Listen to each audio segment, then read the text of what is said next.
নমস্কার বন্ধুরা, মাউন্ট এথলিস থেকে নেমে এসে আমরা আবার বাসে উঠে পড়লাম আর চলেছি এখন লুসার্ন।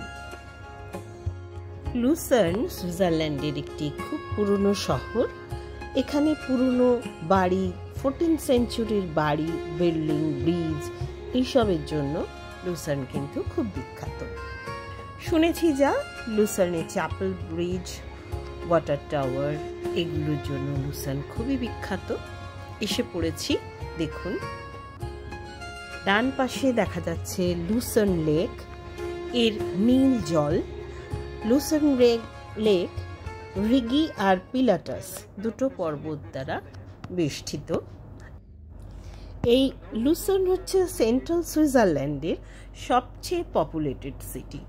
আমরা জুরিখেও দেখলাম বা ইন্টারলেকেনেও দেখলাম লোকজন খুব কম, কিন্তু এই লুসার্নে দেখছি লোকজন কিন্তু রাস্তায় বেশ রয়েছে। মানে শুধু যে টুরিস্ট তারা না, লোকাল লোকও কিন্তু প্রচুর। আশপাশের দোকানগুলো দেখছি, প্রচুর সাইকেল চলে ইউরোপে, সাইকেল দাঁড় করানো, একটু ছবি টবি তোলা। তারপর সামনে যে দোকানগুলো রয়েছে, দোকানগুলোতে অনেক সুভেনির বিক্রি হয় বা গিফটের জন্য প্রয়োজনীয় জিনিস, সেগুলি একটু দেখতে মানে দেখার জন্য ঢুকলাম। দোকানের ভেতরে তো জিনিস প্রচুর, ক্রেতাও প্রচুর, কিন্তু জিনিসগুলির দাম কিন্তু কম নয়। চকলেট ভালো পাওয়া যায়, একটু চকলেট নিলাম। পাশেই একটা আইসক্রিমের দোকান থেকে আইসক্রিম কিনলাম। এই যে কোনগুলো কিনলাম, 3টে আইসক্রিম 12 ইউরো দিয়ে, মানে এক একটা 4 ইউরো, প্রায় 400 টাকা আর কি, একটু কম, কিন্তু আইসক্রিম কিন্তু সত্যি অপূর্ব। এসে বসলাম লুসার্ন লেকের পাশে, প্রচুর টুরিস্ট বসে আছে। এইসব হাঁস পাখি, এদের টুরিস্টরা বোধহয় খাবার দেয়, এদের অভ্যাস হয়ে গেছে, ভয় নেই, খাবার চেয়েই খাচ্ছে।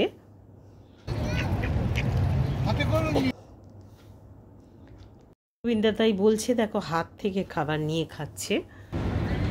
আমরা তো লোকজন দেখে দেখে অভ্যস্ত, অন্যান্য জায়গা ভীষণই ফাঁকা, এই জায়গাটা কিন্তু বেশ লোকজন দেখতে পাচ্ছি, হই হই এ জায়গা আর কি, ভালো লাগছে। চারপাশটা দেখছি। এই লেকে বোটে চড়া যায়, তার ব্যবস্থা রয়েছে দেখলাম। সামনে এই বাসটা দেখুন কি সুন্দর, ডাবল কম্পার্টমেন্ট বাস আর কি। আমি রাউরকেল্লা এরকম বাস দেখেছিলাম বহু বছর আগে, সেই স্মৃতিটা মনে চলে এলো।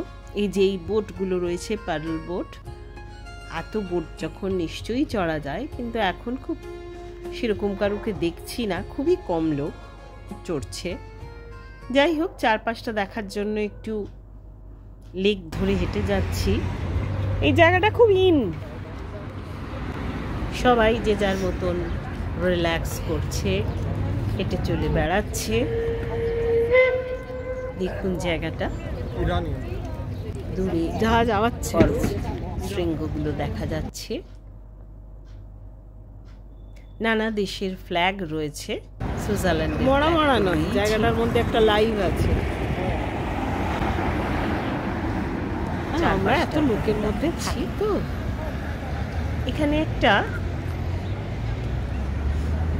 দূরবীন রয়েছে, সেখান থেকে দূরের দৃশ্য দেখা যায়।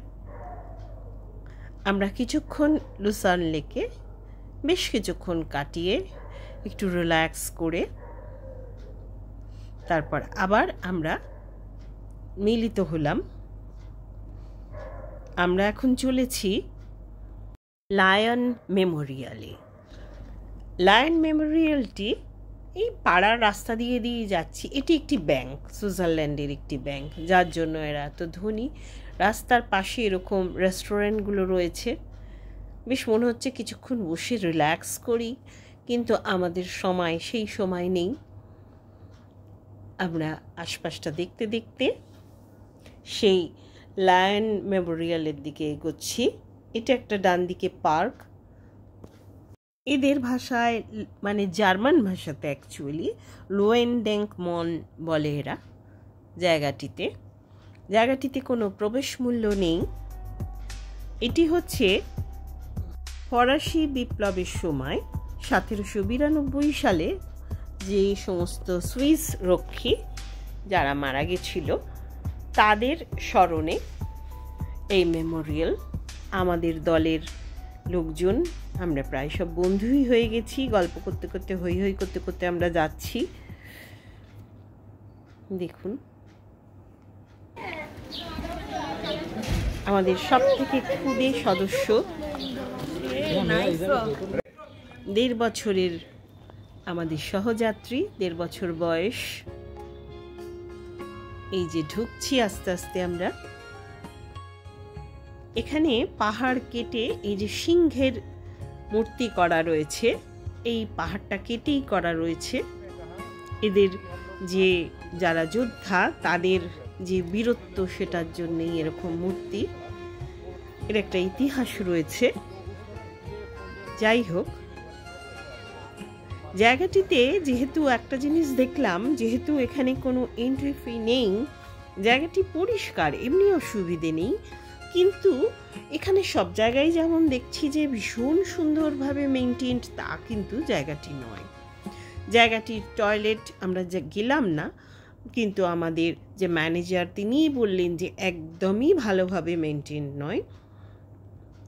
সুইজারল্যান্ডে এবং অন্যান্য জায়গায়ও যা শুনছি যে কিছু কিছু জায়গায় টয়লেট ফ্রি, কিন্তু অনেক জায়গাতেই টয়লেটের জন্য কিন্তু 1 ইউরো বা 50 সেন্ট লাগে।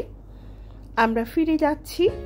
বন্ধুরা, এই ছোট্ট ভিডিওটা আপনাদের ভালো লাগলে একটু লাইক দেবেন, যদি সাবস্ক্রাইব করেন তাহলে আরও ভালো, সাবস্ক্রাইব বাটনে প্রেস করবেন, আর কমেন্ট করার থাকলে অবশ্যই করবেন। লুসার্ন কিন্তু সেন্ট্রাল সুইজারল্যান্ডের সবচেয়ে পপুলেটেড সিটি, তাই এখানে লোকজন দেখলাম, দেখে ভালোই লাগলো। আমরা বাসে করে চলে এলাম আমাদের খাবার জায়গায়, যে জায়গায় আমরা কদিন ধরে ডিনার করছি। ভিতরে লোক আছে তাই বাইরে ওয়েট করছি। আজকে মাছ আছে, আমি বলেছিলাম আমি কোনো মাংস খাই না, জন্য এখানে আজকে গোয়ানি স্টাইলের মাছ করেছে, কিন্তু এক পিস খেয়েই আমার ভালো লাগলো না। যাই হোক, অন্যান্য তরকারি পত্র অল্প খেলাম, খেয়ে এবারে চলে যাব আমাদের হোটেলে।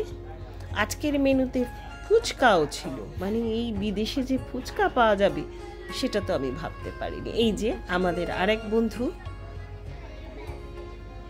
খুব হই হই করে দিন কাটছে। আজকের রাত্রিটাই আমাদের সুইজারল্যান্ডের শেষ রাত্রিবাস। কাল আমরা এখান থেকে বেরিয়ে পড়ব। আপনাদের সঙ্গে আবার দেখা হবে। আমাদের গ্রুপের সবার ছবি একটু দিয়ে দিলাম। সবাই ভালো থাকবেন। আজ তবে আসি, টাটা।